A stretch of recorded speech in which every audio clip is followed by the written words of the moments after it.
Hey, this is Emma with NextWaveSTEM, and today I'm going to be showing you how to load your filament into your 3D printer. I will be working with the Ender 2 Pro, but the process will be similar for most printers.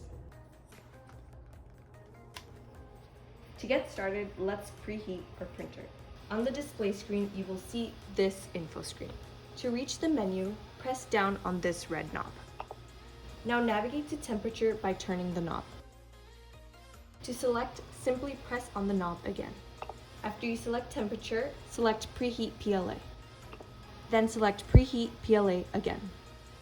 And now on the info screen, you could see the temperature of the extruder and the printer plate rising. While the printer heats up, we can prepare our filament.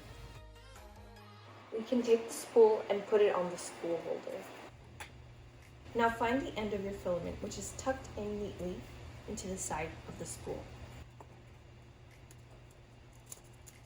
Take the end of your filament and use your pliers to cut it at a 45-degree angle. This will make loading it into the extruder easier.